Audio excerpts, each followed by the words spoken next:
السلام عليكم ورحمة الله وبركاته. إن الحمد لله نحمده ونستعينه ونستغفره ونعوذ بالله من شرور أنفسنا ومن سيئات أعمالنا. من يهده الله فلا مضل له ومن يضلل فلا هادي له. وأشهد أن لا إله إلا الله وحده لا شريك له وأشهد أن محمدا عبده ورسوله. يا أيها الذين آمنوا اتقوا الله حق تقاته ولا تموتن إلا وأنتم مسلمون. يا أيها الناس اتقوا ربكم الذي خلقكم من نفس واحدة وخلق منها زوجها وبث منهما رجالا كثيرا ونساء واتقوا الله الذي تساءلون به والأرحام إن الله كان عليكم رقيبا. يا أيها الذين آمنوا اتقوا الله وقولوا قولا سديدا يصلح لكم أعمالكم ويغفر لكم ذنوبكم ومن يطع الله ورسوله فقد فاز فوزا عظيما. أما بعد فإن أصدق الحديث كتاب الله وخير الهدي هدي محمد صلى الله عليه وعلى آله وسلم وشر الأمور محدثاتها فإن كل محدثة بدعة وكل بدعة ضلالة وكل ضلالة في النار.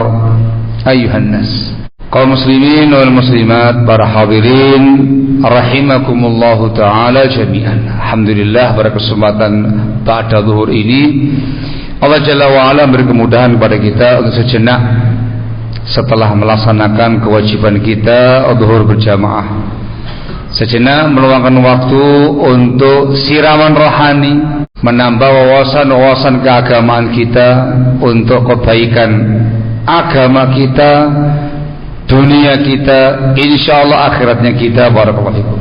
Kaum muslimin rahimakumullah, pada kesempatan kali ini kita hanya sedikit saling mengingatkan sambil ada penghayatan mendalam dalam kalbi yang paling dalam, mengingatkan tentang tujuan hidup di muka bumi ini. Kita hidup di muka bumi ini, apa tujuannya, untuk apa, kemana arahnya. Hal yang sangat penting untuk kita resapi, terutama sebagai kaum muslimin. Sebab dunia ini fana, dunia ini sementara, dunia tidak abadi. Kullu man 'alaiha fan. Semua yang ada di muka bumi ini fana. Kullu syai'in halikun. Semua akan binasa, akan hancur. Seorang muslim meyakini akan adanya hari kebangkitan, hari kiamat, darul akhirah, hari di mana semua akan kembali kepada Allah Jalla wa'ala, mempertanggungjawabkan segala sesuatunya di hadapan Allah Jalla wa'ala. Sebagai seorang muslim kita yakin adanya al-jannah wan nar, ada surga, ada neraka. Di yaumul qiyamah nanti tempatnya hanya dua ini, surga atau neraka. Maka ketika kita ada di dunia ini, di darul dunia ini, harus berpikir, harus menghayati, mencermati, mengetahui apa tujuan hidup kita, untuk apa kita di muka bumi ini. Allah Jalla wa'ala menegaskan dalam Al-Quran di Az-Zariyat dan ayat yang ke-56, wa ma khalaqtul jinna wal insa illa liya'budun. Ayatnya sering kita dengarkan, sering kita baca. Aku tidak menciptakan jin dan manusia, kata Allah, illa liya'budun, supaya mereka itu beribadah kepada aku.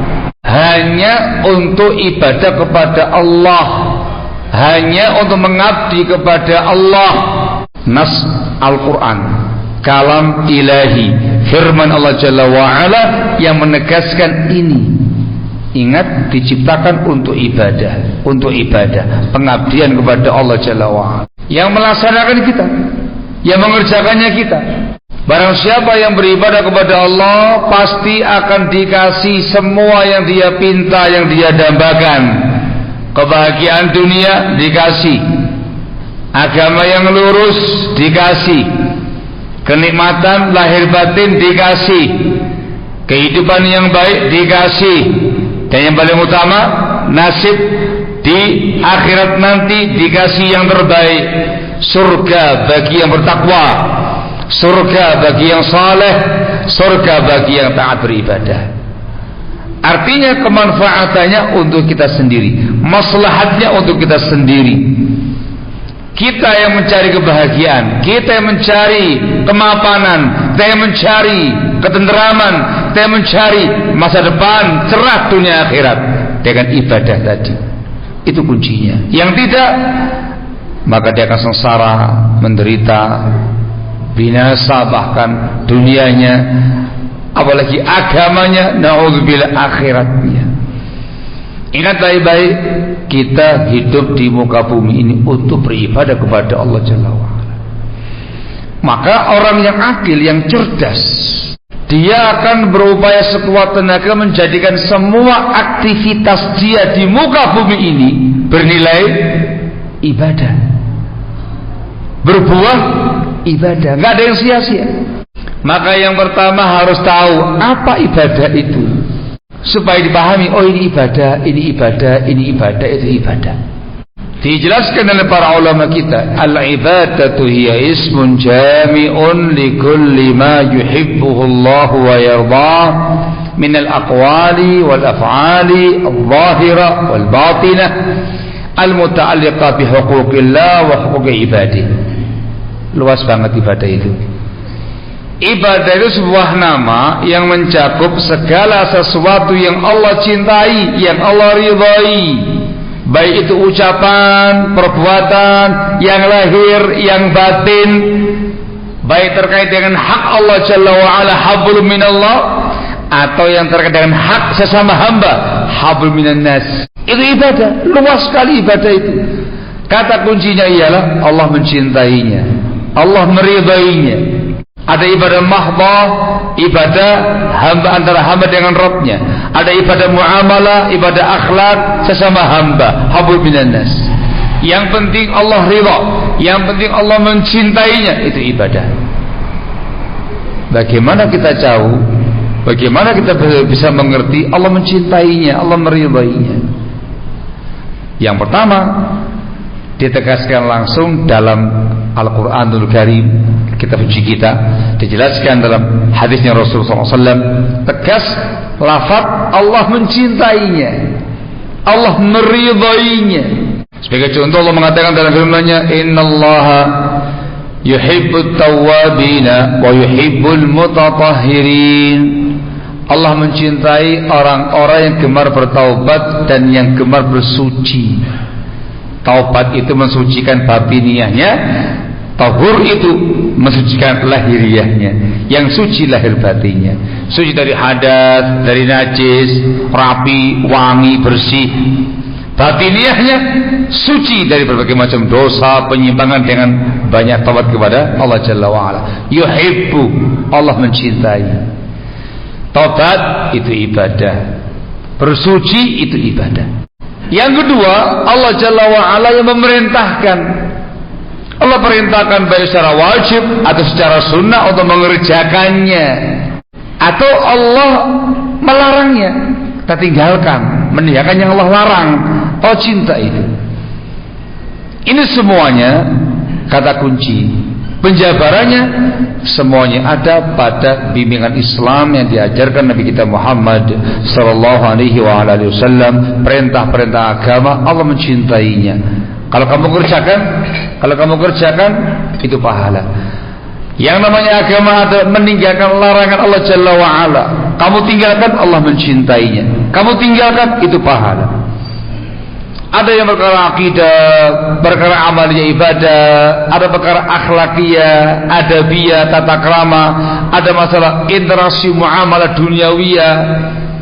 Semua yang dibimbingkan dalam Islam ini, yang diperintahkan, yang dianjurkan, yang diperbolehkan Anda kerjakan, itu ibadah. Ada larangan-larangan Anda tinggalkan, itu ibadah. Sehingga luas ibadah itu, nggak semata-mata sholat, puasa, umroh, haji, infak, sedekah, maca Quran, donga. Tapi luas. Bakti ke orang tua, ibadah. Rumah tangga yang sakinah, mawaddah warahmah, ibadah. Menikah, ibadah. Bagus dengan family, ibadah. Baik dengan tetangga, ibadah. Bagus dalam persahabatan, ibadah. Ukhuwah Islamiyah, ibadah. Bantu yang fakir miskin, ibadah. Sebab semua itu dicintai, disyariatkan dalam Islam. Inilah tujuan kita. Barakallahu fikum. Termasuk ibadah adalah mengais. Apa ini? Mengais rezeki. Golek kerjaan, mergawe. Katanya orang itu mancung syuhul, kata orang Arab ini. Mengais rezeki, mencari dunia. Dikatakan ibadah kalau halal. Halal Allah cintai, haram tidak boleh. Dengan cara-cara yang halal. Halal Allah cintai, haram tidak boleh. Nah begitu ya. Yang kedua dengan niatan untuk menafkahi diri sendiri, jangan jadi pengemis, jangan jadi peminta-minta, menafkahi diri sendiri, menafkahi istri, menafkahi anak-anak. Makanya yang sregep kerjane, semangat kerjanya itu dibahasakan pahlawan keluarga. Ngono ya. Kalau saya bahasakan bukan semata-mata pahlawan keluarga, ahli ibadah. Abid, orang yang ahli ibadah. Dikarenakan dia mengais rezekinya dengan cara yang halal, hanya yang halal, dengan niatan yang baik untuk nafkah anak, nafkah keluarga, nafkah kerabat yang membutuhkan, ada kelebihan harta untuk fakir miskin dan juga yang lainnya. Itu bukan semata-mata pahlawan keluarga, tapi ahli ibadah. Ibadah dengan mengais rezeki. Kenapa? Allah mencintai dan meridhoinya. Ngoten nggih? Itu yang pertama. Pahami mana ibadah, supaya yang kita kerjakan ibadah. Jenengan semuanya ini masuk kerja jam berapa masuknya? Masing-masing. Ada yang subuh? Enggak ada lah ya. Normalnya jam 8, jam 7 sampai 4. Itu kalau jenengan niatkan untuk menafkahi istri, menafkahi anak keluarga yang masih bujang, persiapan. Nyalangi nabung, persiapan untuk apa ini? Untuk berumah tangga, atau dia kerja untuk bapaknya, untuk ibunya, untuk bantu adik-adiknya, kakak-kakaknya, dia tulang punggung keluarga, dan berjuang sekuat tenaga yang halal, jangan yang haram-haram. Itu ibadah. Jam 8 sampai jam 4 sore itu ibadah. Yang antum kerjakan apapun pekerjaan anda yang halal dengan niat yang mulia tadi, itu ibadah. Allah mencintainya. Ini poin pertama saya ingatkan, supaya bisa menjadikan aktivitas kita dalam keseharian itu berbuah ibadah. Poin kedua adalah dalam beribadah kepada Allah Jalla wa'ala, kita ini kaum muslimin ya, ada bimbingan syariatnya. Jangan ngasal. Jangan asal punya semangat ibadah, semangat ibadah, semangat ibadah, semangat ibadah dengan tanpa bimbingan. Itu malah membahayakan. Allah Jalla wa'ala menciptakan kita, menciptakan kematian, menciptakan kehidupan. Dinaskan dalam Al-Quran untuk menguji siapa di antara kamu yang paling bagus amalannya. Alladzi khalaqal mauta wal hayata liyabluwakum ayyukum ahsanu amala. Dan mengatakan aktsaru amala. Allah yang menciptakan kematian, kehidupan, ada yang dihidupkan, ada yang diwafatkan, kehidupan ini untuk menguji kalian siapa di antara kamu yang paling bagus amalannya. Ahsan, hasan itu api, bagus. Dan mengatakan yang paling banyak amalnya, yang paling sergap amalnya, enggak, yang paling bagus amalnya, itu berkualitas. Bagus plus banyak, luar biasa. Apa makna yang paling bagus? Ada sebuah riwayat dari Fudail bin Iyad rahimahullah, salah seorang ulama tabi'ut tabi'in pada masanya, zamannya Imam Malik rahimahullah, memaknakan yang dimaukan dengan ahsan wa amala adalah akhlasuhu wa aswabuh. Yang paling ikhlas, yang paling benar. ikhlas dan benar. Ditanyakan oleh murid-muridnya, ya Aba Ali, apa maknanya? Beliau mengatakan yang namanya akhlasuhu ialah ma kana lillah. Semua amal-amal yang kita kerjakan, ibadah yang kita kerjakan lillahi tabaraka wa ta'ala, ikhlasa, dipersembahkan untuk Allah semata, itu ketauhidan, niatnya tulus, yang diinginkan ridhonya Allah semata, pahalanya Allah, ketulusan, bukan karena pencitraan, bukan karena sanjungan, bukan karena kepingin naik pangkat, bukan karena sedang dipromosikan, bukan karena yang lain-lainnya. Dia betul-betul mengerjakan ibadah, baik ibadah dia antara dia dengan Rabbnya Jalla wa'ala, atau muamalahnya, atau interaksinya, atau akhlakiyahnya, itu tulus, dipersembahkan untuk Allah semata, jangan syirik, dan tulus lillahi ta'ala, yang diinginkan ridhonya Allah, yang diharapkan pahala dari Allah Jalla wa'ala dengan apa yang dia kerjakan. Tidak kepingin sanjungan, pujian, dunia, kepentingan pribadi atau dunia, tidak. Itu yang dikatakan akhlasuhu, yang paling ikhlas, yakni lillahi ta'ala, semuanya lillahi ta'ala.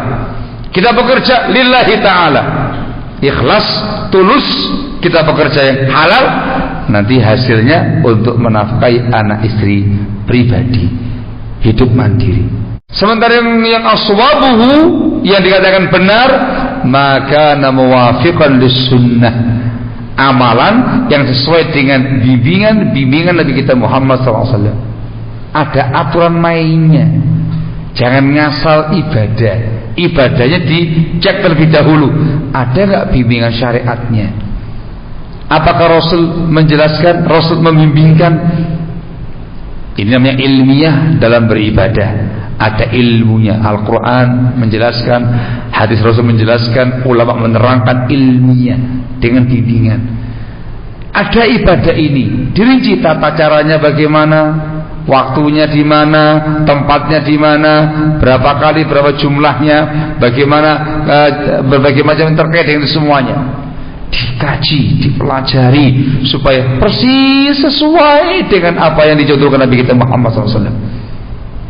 Beliau mengatakan dalam hadis tentang masalah salat, sallu kama ra'aitumuni usalli. Hendaklah kamu salat sebagaimana kamu melihat aku salat. Harus dengan contoh Rasul. Tidak semata-mata salat, pelajari, kaji. Itu kaum muslim harus banyak belajar bagaimana tata cara salatnya, dalam bentuk ihramnya sampai salamnya, bagaimana bacaannya, apa yang dibaca, bagaimana kualitasnya, kekhusyuannya, dan yang lain-lainnya, kaji. Terkait dengan masalah haji, beliau mengatakan khudhu anni manasikakum, khudhu anni manasikakum, ambil dari aku manasik haji kalian. Jangan ngasal berangkat ke tanah suci, jangan asal berangkat haji nggak ngerti apa-apa. Muspro, eman-eman, udah bayar mahal-mahal ONH-nya, antrian panjang sampai 40 tahun. Katanya mau diajukan 26 tahun. Semoga semakin dekat ya. Ya mau haji, semoga semoga kasih kemudahan berhaji. Amin ya rabbal alamin. Jangan asal haji, harus mengambil manasik haji dari beliau SAW, mencontoh bagaimana hajinya Rasul SAW. Itu namanya aswabu, ikhlas lillahi ta'ala, tulus menggapai ridhonya Allah, ibadahnya dengan bimbingan Nabi kita Muhammad SAW. Kepingin birrul walidain, belajar dulu gimana cara berbakti ke orang tua, apa saja baktinya itu. Kepingin silaturahmi dengan famili-famili, ngaji dulu, belajar dulu gimana cara silaturahminya. Berumah tangga supaya sakinah mawaddah warahmah, belajar dulu. Disebutkan dalam Islam prinsip-prinsip dan maksud-maksudnya itu, supaya sakinah mawaddah warahmah, semuanya belajar dulu sehingga ikhlas dan semuanya benar dengan bimbingan Nabi kita Muhammad SAW. Ini yang paling penting. Inilah yang menjadikan amal kita benar, diterima, berpahala, dan mengandung efek positif yang luar biasa untuk agama kita, kepribadian kita, kehidupan kita, akhiratnya kita. Harus terpenuhi dua-duanya. Kalau tidak, muspro. Sudah capek-capek, sudah lelah letih, beramal ini, beramal itu, ternyata enggak lillahi ta'ala. Ada misi tertentu, kepingin pencitraan, kepingin dipuji, kepingin disanjung, dan yang lain-lainnya, ditolak. Innamal a'malu binniyat, amal tergantung niatnya. Sudah semangat, ikhlasnya tulus, masya Allah, tapi ibadahnya nggak ada syariatnya, bikin ibadah sendiri, ditolak.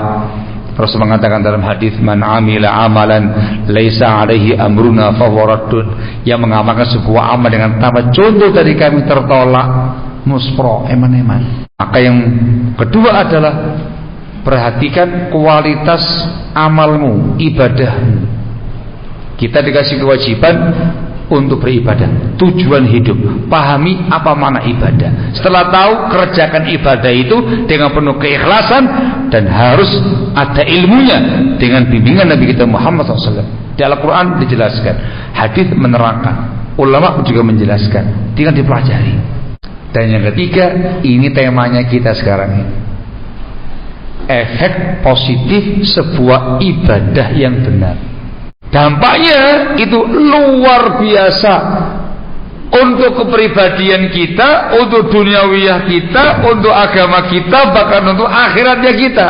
Semuanya kita dapatkan. Barakallahu fikum.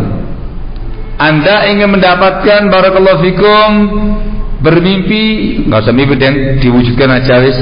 Anda mengidam-idamkan kehidupan dunia yang damai, yang tentram, yang aman, sejahtera, kehidupan yang baik, rezekinya lapang, bahagia. Pengen apa enggak? Pengen apa enggak? Loh, pengen ini gak ikhlas sih. Pengen apa enggak?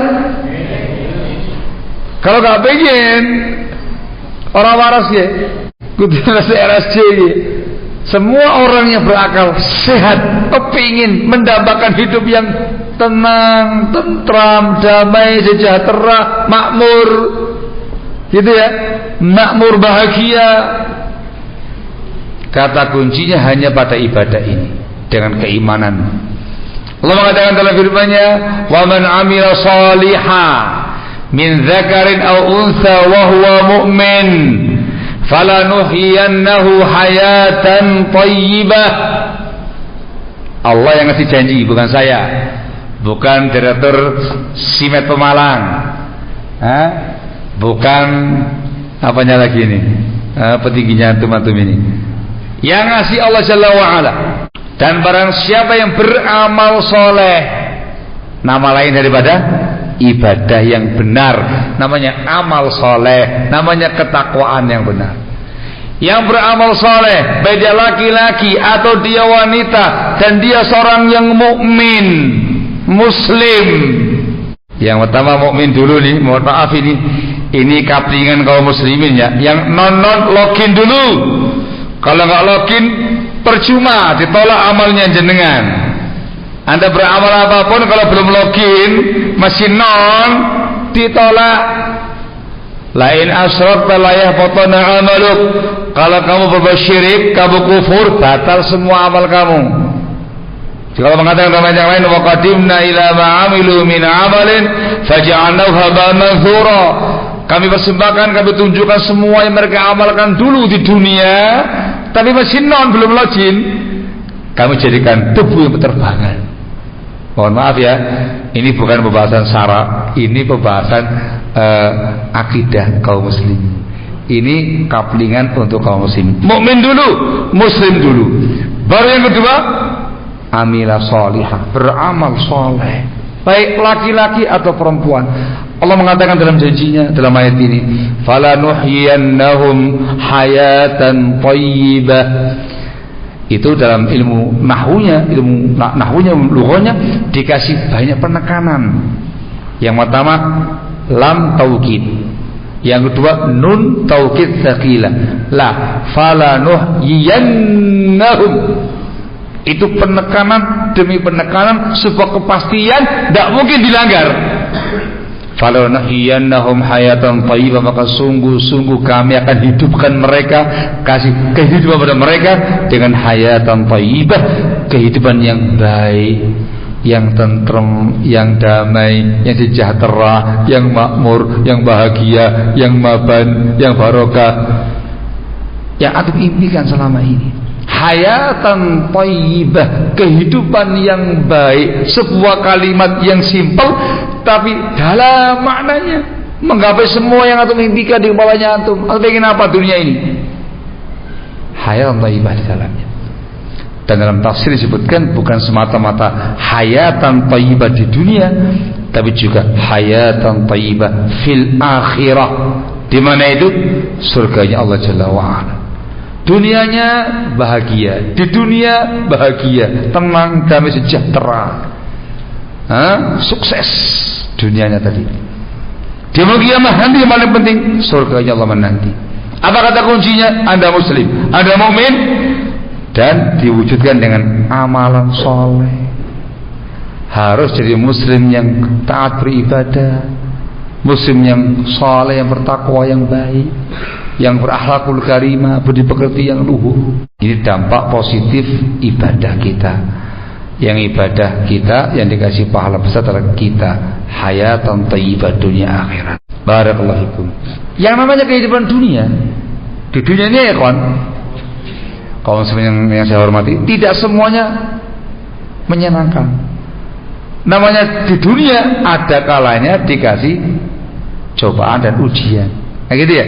Kadang naik, kadang turun, kadang rezekinya lancar, kadang seret, kadang bahagia, kadang sengsara, kadang suka, kadang duka, kadang lapang, kadang sempit. Itulah romantika dunia. Nah gitu ya. Tidak ada yang bahagia selamanya, surga itu. Sengsara selamanya, neraka itu. Dunia ini ada suka, ada duka, ada lapang, ada sempit, ada atas, ada bawah. Berputar roda itu. Dulu Masya Allah kere, miskin, menderita. Sekarang lumayan, mulai menanjak bagus perekonomiannya, semakin banyak, semakin lebih kaya. Ada sebaliknya. Barakallahu fikum. Dalam kehidupan dunia ini tentu kita kepingin dalam semua kondisi itu di posisi yang tepat, dengan sikap yang tepat, sikap yang menguntungkan kita. Ketika dapat kenikmatan-kenikmatan, posisi yang tepat adalah harus mensyukuri nikmat itu. Anda kufur, binasa. Anda kufur, hancur semua yang tadi. Harus bersyukur. Harus bersyukur. Anda dikasih berbagai macam cobaan dan ujian. Yang tepat apa posisinya ya Pak? Yang sabar, yang tabah, yang kuat, yang tegar menghadapinya. Ngerti nggih? Untuk Anda bisa syukur, Anda bisa bersabar, itu tidak sekonyong-konyong syukur, tidak sekonyong-konyong sabar. Itu ada proses pelatihannya. Tidak bisa ujuk-ujuk dikasih kekayaan langsung alhamdulillah syukur. Untuk bisa mengatakan alhamdulillah, ada proses menuju ke sana. Ada hal yang memotivasi dia. Anda dikasih ujian, berbagai macam ujian, sakit, bla bla segala macamnya, bisa tegar, tabah, kokoh, kuat, ya, bisa move on, bangkit lagi, semangat lagi. Itu tidak sekonyong-konyong. Ada proses sebelumnya, ada motivasi sebelumnya. Ingat baik-baik, semuanya itu motivasinya keimanan kita dan prosesnya dari ubudiyah kita sehari-hari, dari ibadah kita sehari-hari. Kalau dibahasakan ini ada pengasahan spiritualitas. Spiritual kita diasah tiap harinya, diasah dalam kondisi apapun kita asah. Ibadah kita, muamalah kita, akhlakiyah kita, adabiyah kita diasah dengan keimanan. Inilah yang nanti akan menghasilkan dampak positif ketika Allah Jalla wa'ala menguji kita dengan berbagai macam kekayaan, kelapangan, kemudahan. Tidak bakal jumawa, tidak bakal sombong, tidak bakal ujub, akan bersyukur, membumi, rendah hati, dan itu baik bagi kita. Syukur nikmat menambah kenikmatan, syukur nikmat memberikan berkahnya kenikmatan, syukur nikmat melanggengkan kenikmatan.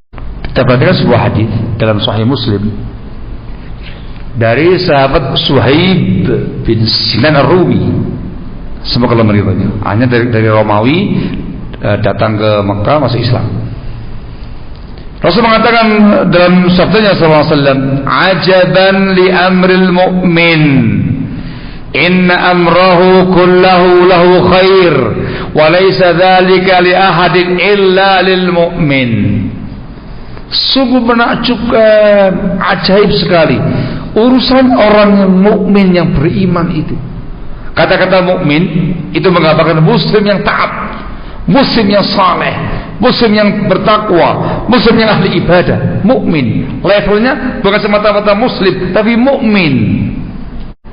Sangat menakjubkan, semua urusan dia baik bagi dia, membawa kebaikan untuk dia, dan itu tidak mungkin terjadi melainkan hanya untuk yang mukmin saja.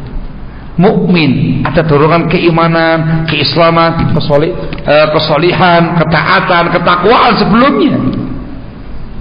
Rasul mengatakan, in asabat busarra syakara fakana khairal lahu.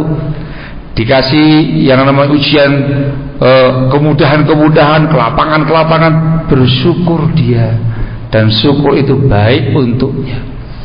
Wa in asabatu dharra sabara fakana khairal lahu.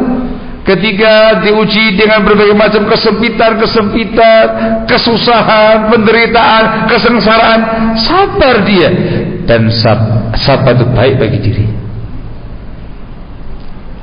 Yang kita inginkan dorongan asasnya. Anda bisa bagus, baik dalam semua kondisi, itu asasnya keimanan dan spiritual yang diasas setiap harinya dengan amal saleh. Iman kita, akidah kita, ibadah kita, amal saleh kita akan berbuah akhlak-akhlak mulia, kepribadian yang sangat luhur dalam kehidupan duniawiyah kita. Ya, syukur, sabar, tidak sombong, tidak merasa besar, tidak jumawa ketika banyak kenikmatan, juga tidak berkeluh kesah, tidak shock, tidak depresi, tidak jatuh ketika ditimpa musibah. Gimana bahasanya? Gimana bahasanya? Tidak terbang ketika dipuji, nggak tumbang ketika dicaci. Mana bahasanya mana ya? Betul selalu. Dan itu dorongan iman dan ibadah kita sehari-hari. Tambah ini, tidak bakalan. Lihat aja, dikasih kenikmatan yang besar, gayanya beda wes. Petakilannya muncul di Jawa Timur ya, petakilannya. Kalau orang berbilang kakean reka gitu, kasar gitu, betul kasar. Banyak tinggal wes. Macam-macam mau menyombongkan kekayaannya, pamer kekayaannya, merendahkan yang lainnya, gengsi jangannya miskin dan jangannya fakir, tidak mau di tempat-tempat yang dikiranya kurang bonafit, yang dikasih musibah, stres, depresi, shock, bunuh diri, dan yang lain-lainnya. Tidak ada iman dan amal soleh. Latih ini, itu untuk kebaikan kita sendiri.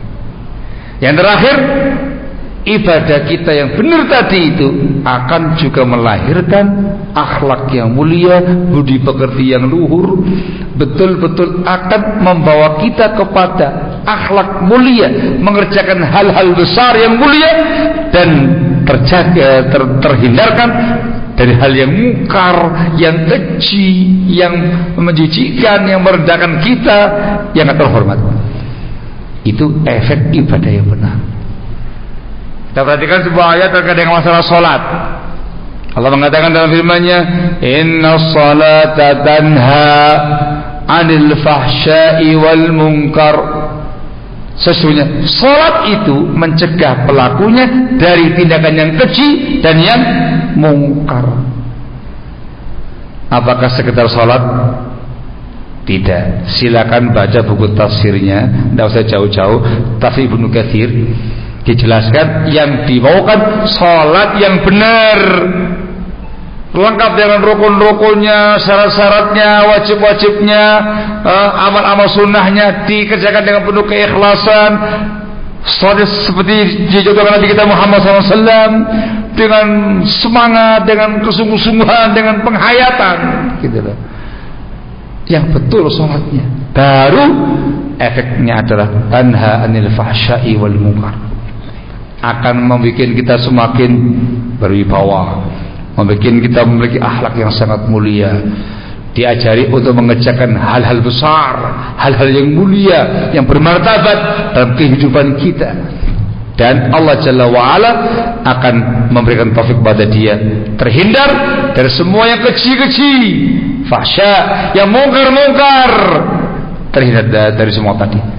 Tidak bakal mengerjakan yang semacam itu. Menjadi semakin berwibawa, berbobot kitanya. Zakat, ada bimbingan zakat, itu luar biasa terkait dengan muamal sama hamba. Zakat itu adalah konsep sosial dalam Islam. Perhatian dengan fakir miskin, anak yatim, dengan yang lemah-lemah yang memerlukan bantuan. Itu dalam konsep zakat, konsep infak dan sedekah. Itu ibadah. Untuk bisa mengerjakan itu harus iman dulu, semangat ubudiyah dulu, soleh dulu. Kita berzakat, luar biasa efek terkait dengan muamalah kita, akhlakiyah kita. Dilatih untuk punya kepekaan dengan sekitarnya, jiwa sosial sangat tinggi, solidaritas yang sangat kuat, perhatian dengan yang lemah-lemah, dengan fakir miskin, semakin tawadhu, rendah hati. Itu dikarenakan dorongan ibadah yang benar tadi. Dan hampir semua bab ibadah yang kita kerjakan, efek yang luar biasa untuk duniawiyah kita, ukhrawiyah kita, kepribadian kita, akhlakiyah kita. Sehingga kata para ulama kita, ibadah dalam Islam itu ada connect dengan iman akidahnya, ada connect dengan akhlakiyah muamalahnya. Semakin bagus ibadah, semakin bagus akhlakiyahnya. Semakin dia berjuang secara khusus, perbaikan akhlakiyahnya akan semakin menghiasi ibadah dia. Semuanya terhubung, keimanan, akidah, amaliyah, ibadah, akhlak yang mulia, semuanya terhubung. Dan nanti pada puncaknya sebagai mukmin yang paling sempurna keimanannya. Akmalul mu'minina imanan ahsanuhum khuluqa, yang paling sempurna imannya dari kalangan mukminin, yang paling bagus akhlaknya. Ada kamarul iman, imannya sempurna. Ada kamarul ubudiyah, semangat sempurna ubudiyahnya, menghasilkan akhlak yang paling bagus, yang paling indah. Dan puncaknya Anda sebagai muslim yang berakidah, muslim yang punya akidah yang sangat kuat, muslim yang punya iman, muslim yang taat, yang soleh, bertakwa, ahli ibadah, muslim yang beretika, berakhlakul karimah, muslim yang sangat indah dan bagus muamalah dengan sesamanya. Yang ini menghasilkan semua kebaikan dunia, agama dan akhirat. Bagus duniawiyah kita, bagus agama kita, bagus ukhrawiyah kita. Bahagia duniawiyah, bahagia ukhrawiyah. Baik dengan sesamanya, baik dengan sesamanya, baik dengan Allah Jalla wa'ala. Inilah puncak kebahagiaan, puncak kesuksesan.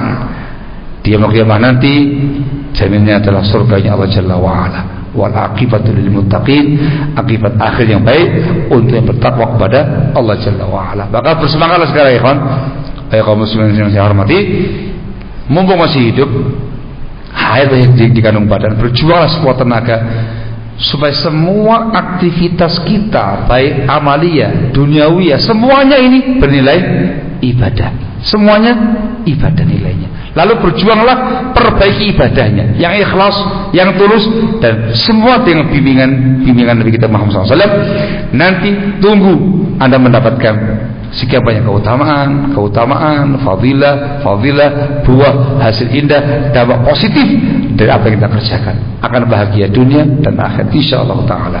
Semoga Allah Jalla wa'ala senantiasa memberikan taufik kepada kita semua diberi kemudahan untuk bisa mengabdi kepada Allah, beribadah kepada Allah dengan benar, dengan penuh keikhlasan, dijadikan hamba yang salihin, yang muttaqin, dikasih kebahagiaan dunia, bahagia akhirat, dan semoga diberi taufik untuk bisa istiqamah di atasnya, diberi anugerah husnul khatimah, dan puncaknya kita memohon kepada Jalla wa'ala semata dikasih anugerah al-jannah di yaumul qiyamah, diselamatkan dari neraka. Amin ya rabbal alamin. Ini yang saya utarakan semoga manfaat. Naktafi lahuna subhanaka wa bihamdika asyhadu an la ilaha illa anta astaghfiruka wa atubu ilaik. Wassalamualaikum warahmatullahi wabarakatuh.